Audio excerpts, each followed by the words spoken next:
प्रिय शिक्षार्थियों, NIOS के स्टूडियो में आपका स्वागत है। मैं प्रोफेसर संतोष अरोरा आज आपके साथ श्रेणी बनाम अंकन, श्रेणी व अंकन के महत्व विषय पर चर्चा करूंगी। शिक्षक व छात्र के लिए ये जानना आवश्यक होता है कि उनकी शिक्षण अधिगम प्रक्रिया में क्या प्रगति है। कक्षा शिक्षण में छात्र ने किस सीमा तक अपने उद्देश्यों को प्राप्त किया है या कक्षा शिक्षण में छात्र किस सीमा तक लाभ उठा रहे हैं, उसके व्यवहार में किस सीमा तक परिवर्तन हुआ है। शिक्षण की सफलता व उद्देश्यों की प्राप्ति को जानने के लिए शिक्षण अधिगम प्रक्रिया में मूल्यांकन किया जाता है। मूल्यांकन की कुछ परंपरागत विधियां हैं। प्राचीन समय में ये मूल्यांकन लिखित, मौखिक और प्रायोगिक रूप से किया जाता था। ये तीनों ही प्रकार का मूल्यांकन सत्र के अंत में आयोजित किया जाता था। जब सत्र का अंत होता था तो मूल्यांकन हेतु ये तीनों प्रकार की परीक्षाएं ली जाती थी। ये परीक्षाएं थी लिखित, मौखिक और प्रायोगिक। परंपरागत परीक्षा प्रणाली में सुधार हेतु समय समय पर कुछ सुझाव दिए गए और चूंकि परंपरागत परीक्षा प्रणाली सत्र के अंत में ली जाती थी, इसलिए उसके सुधार हेतु कुछ उपाय किए गए। जैसे लिखित परीक्षा में निबंधात्मक प्रश्नों के साथ साथ वस्तुनिष्ठ और लघु उत्तरीय प्रश्नों का भी प्रयोग किया जाए। मूल्यांकन सत्र के अंत में ना करके सतत किया जाए, साल भर किया जाए। मूल्यांकन के लिए अंकन और ग्रेडिंग प्रणाली को अपनाया जाए। विभिन्न परीक्षकों द्वारा दिए गए अंकों को एक स्केल पर मापा जाए व राष्ट्रीय परीक्षा प्रारंभ की जाए। इस तरह से कुछ सुझाव और कुछ उपाय परीक्षा प्रणाली में सुधार के लिए किए गए। इनमें से एक प्रमुख सुधार है अंकन और ग्रेडिंग प्रणाली को अपनाया जाए। आज हम विशेष रूप से अंकन और ग्रेडिंग प्रणाली पर चर्चा करेंगे। सर्वप्रथम हम ये जानने का प्रयास करते हैं कि अंकन प्रणाली है क्या। इस प्रणाली में छात्रों की उपलब्धि को मापने के लिए और जांचने के लिए परीक्षकों द्वारा छात्र को अंक दिए जाते हैं और ये अंक 0 से लेकर के 100 तक होते हैं। प्राप्त अंकों के आधार पर छात्रों को श्रेणियों में बांट दिया जाता है। छात्र प्रथम श्रेणी, द्वितीय श्रेणी, तृतीय श्रेणी में पास हो जाता है या अनुत्तीर्ण हो जाता है। अंकन प्रणाली का अपना एक महत्व है। अंकन प्रणाली के द्वारा छात्र को अपनी उपलब्धि के लिए एक स्पष्ट उद्देश्य प्राप्त होता है। छात्र को यह स्पष्ट हो जाता है उसे अपनी परीक्षा कितने प्रतिशत से प्राप्त करनी है, उसी के अनुसार छात्र कार्य करता है। छात्रों को मेहनत करने के लिए भी ये अंकन प्रणाली बहुत लाभदायक सिद्ध होती है। छात्र अपना उद्देश्य निर्धारित कर लेता है कि उसे अपनी परीक्षा 90% अंकों से ही पास करनी है। तो छात्र का उद्देश्य स्पष्ट हो गया और वो इस उद्देश्य को प्राप्त करने के लिए उतनी ही लगन से मेहनत करता है कि वो 90% अंक प्राप्त कर सके या 90 अंक प्राप्त कर सके। अंकन प्रक्रिया में विद्यालय में आयोजित होने वाली सभी क्रियाओं में छात्र मेहनत से भाग लेता है, क्योंकि अंकन प्रक्रिया में विद्यालय में आयोजित सभी क्रियाएं जैसे असाइनमेंट, प्रोजेक्ट, पाठ्यक्रम से आगामी क्रियाएं, सभी के अंक निर्धारित होते हैं और सभी के अंक उसके वास्तविक अंकों में जुड़ते हैं। इसलिए वो सभी पाठ्यक्रम से आगामी क्रियाओं में भाग लेता है। अंकन प्रक्रिया से छात्र को अपने वास्तविक उपलब्धि के बारे में भी जानकारी हो जाती है। उसे पता चल जाता है कि उसका रियल कैलिबर है क्या, उसकी वास्तविक उपलब्धि क्या है, क्योंकि इसमें छात्र को अंक मिल रहे हैं और ये अंक कई बार पॉइंट्स में भी मिलते हैं।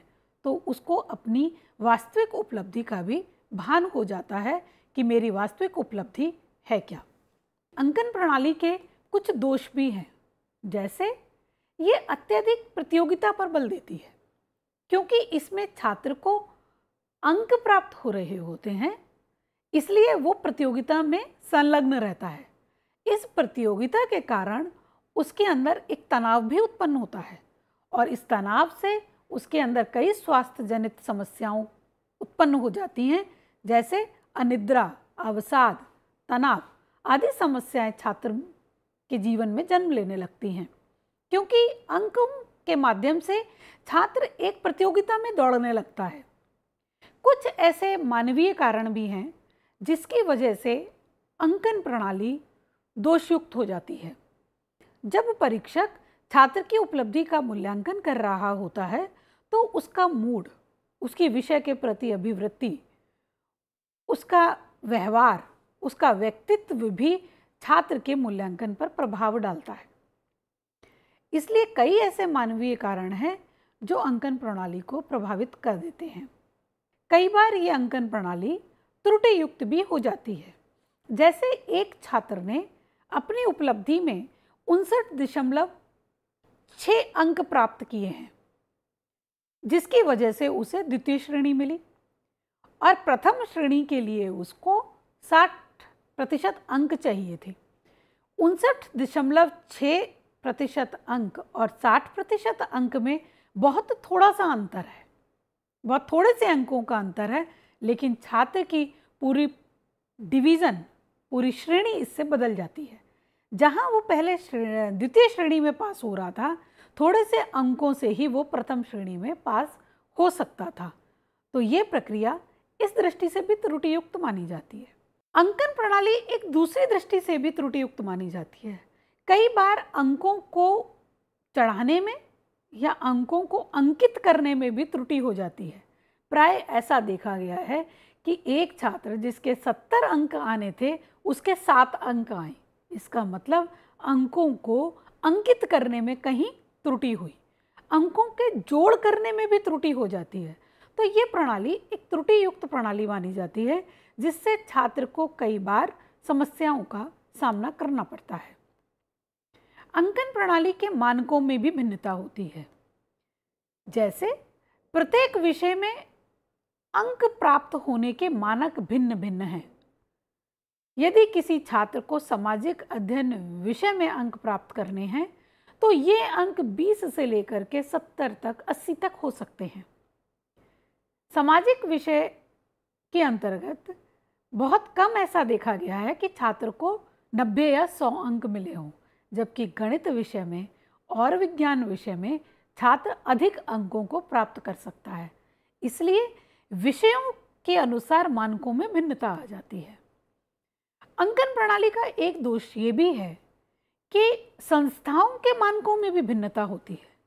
कुछ संस्थाएं अधिक अंक देती हैं, कुछ संस्थाएं कम अंक देती हैं, जिससे दूसरे संस्था में पढ़ने वाले छात्र को आगे प्रवेश लेने में, आगे रोजगार चुनने में कठिनाई का सामना करना पड़ता है। अब हम बात करते हैं ग्रेडिंग प्रणाली की। शिक्षा आयोग 1964-1966 व राष्ट्रीय शिक्षा नीति 1986 ने अंकों के स्थान पर ग्रेडिंग प्रणाली की सिफारिश की। Central advisory board of education ने आयोजित सभी मुख्य परीक्षाओं में विषयवार ग्रेड देने की बात कही। उन्होंने तो ये तक कहा कि यदि किसी परीक्षा में अंक प्रदान कर दिए गए हैं तो उन अंकों को ग्रेड में बदल दिया जाए। ग्रेडिंग प्रणाली में छात्र की उपलब्धियों को संकेताक्षर और संकेतांक दोनों के माध्यम से प्रदर्शित किया जाता है। या तो उसको उपलब्धि संकेतांक के रूप में, यानी कि A, B, C, D और F के रूप में, या संकेतांक 0, 1, 2, 3 के रूप में प्रदर्शित होती है। ग्रेडिंग प्रणाली 2 प्रकार की होती है। एक है 5 बिंदु ग्रेडिंग प्रणाली और दूसरी है 7 बिंदु ग्रेडिंग प्रणाली। 5 बिंदु ग्रेडिंग प्रणाली, इसमें 5 बिंदु होते हैं, जैसे A, B, C, D और F। इन्हीं के प्रत्यक्ष में अंक होते हैं और अंकों का विश्लेषण भी होता है। जैसे यदि किसी छात्र ने A ग्रेड प्राप्त किया है तो उसकी उपलब्धि विशिष्ट होगी। क्रमशः इसी प्रकार यदि किसी छात्र ने डी ग्रेड प्राप्त किया है तो उसकी उपलब्धि निम्न होगी। ग्रेडिंग प्रणाली 7 बिंदु की भी होती है। इसमें ग्रेड ओ से लेकर के एफ तक होते हैं। ओ का तात्पर्य यदि किसी छात्र ने ओ ग्रेड प्राप्त किया है, इसका मतलब उसकी उपलब्धि विशिष्ट होगी। यदि किसी छात्र ने ओ ग्रेड प्राप्त किया है तो उसकी उपलब्धि विशिष्ट होगी। इसी प्रकार यदि किसी छात्र ने डी ग्रेड प्राप्त किया है, उसके 2 अंक होंगे और उसकी उपलब्धि संतोषजनक होगी। ये ग्रेड प्रणाली 9 बिंदु की भी होती है, परंतु प्रचलन में ग्रेड प्रणाली 5 बिंदु की और 7 बिंदु की ही होती है। अब हम बात करेंगे ग्रेडिंग के प्रकार। प्रमुख रूप से ग्रेडिंग 2 प्रकार की होती है, लेटर ग्रेडिंग और अंक की grading. Letter grading and numeric grading. Letter grading, जैसा कि आपको स्लाइड में दिख रहा होगा कि लेटर ग्रेडिंग में हम ग्रेड की व्याख्या शब्दों के रूप में करते हैं। जैसे ए का तात्पर्य विशिष्ट, बी का तात्पर्य उत्तम, सी का तात्पर्य औसत और डी का तात्पर्य निम्न और एफ का तात्पर्य अति निम्न। आंकिक ग्रेडिंग में हम ग्रेड की व्याख्या अंकों के रूप में करते हैं। जैसे यदि किसी छात्र को ए ग्रेड प्राप्त होता है तो इसका अर्थ हुआ कि छात्र के 90 से 100 नंबर हैं। यदि किसी छात्र को बी ग्रेड प्राप्त होता है तो इसका तात्पर्य है कि छात्र के अंक 80 से लेकर के 89 के बीच में हैं। यदि किसी छात्र को सी ग्रेड प्राप्त होता है तो इसका तात्पर्य है कि छात्र को 70 से लेकर के 79 तक अंक प्राप्त हुए हैं। डी का तात्पर्य 60 से लेकर 69, और यदि किसी छात्र को एफ ग्रेड प्राप्त होता है, इसका तात्पर्य है कि छात्र को 60 से कम अंक प्राप्त हुए हैं। आंकिक ग्रेडिंग में ग्रेड का विश्लेषण अंकों के रूप में होता है और लेटर ग्रेडिंग में ग्रेड का विश्लेषण शब्दों के रूप में होता है। लेटर ग्रेडिंग और आंकिक ग्रेडिंग के अतिरिक्त भी ग्रेड कई प्रकार के होते हैं। जैसे पूर्ण ग्रेडिंग, जिसे हम कहते हैं एब्सोल्यूट ग्रेडिंग। एब्सोल्यूट ग्रेडिंग में छात्र की तुलना किसी अन्य छात्र से या पूरी कक्षा से नहीं होती। इसमें पूरी कक्षा या तो सी ग्रेड भी प्राप्त कर सकती है या सभी छात्र ए ग्रेड भी प्राप्त कर सकते हैं। इस प्रकार की ग्रेडिंग प्रणाली में एक छात्र की तुलना किसी अन्य छात्र से नहीं की जाती। दूसरे प्रकार की ग्रेडिंग होती है संदर्भित ग्रेडिंग। इस प्रकार की ग्रेडिंग में एक छात्र की तुलना अन्य छात्रों से की जाती है कि एक छात्र अन्य छात्रों की तुलना में कैसा है। तीसरे प्रकार की ग्रेडिंग है स्वसंदर्भित ग्रेडिंग। इसमें छात्र की तुलना किसी और से नहीं की जाती, इसमें छात्र की तुलना स्वयं से ही होती है कि पहले जो छात्र सीख रहा था या पहले जो छात्र के व्यवहार में परिवर्तन हुआ था वो आज के परिवर्तन की तुलना में कैसा है, छात्र की उपलब्धि में कितनी वृद्धि हुई है, उसकी तुलना स्वयं की उपलब्धि से ही होती है। एक और प्रकार की ग्रेडिंग होती है दक्षता ग्रेडिंग। शिक्षार्थी की दक्षता का आकलन इस प्रकार की ग्रेडिंग में किया जाता है। इस प्रकार की ग्रेडिंग में यह देखा जाता है कि जब छात्र ने कक्षा में प्रवेश लिया था तो उसकी दक्षता क्या थी और आज उसकी विषय में मास्टरी कितनी हो गई। दक्षता को परखने के लिए, दक्षता को जानने के लिए दक्षता ग्रेडिंग का इस्तेमाल किया जाता है। एक और प्रकार की ग्रेडिंग है कथन ग्रेडिंग।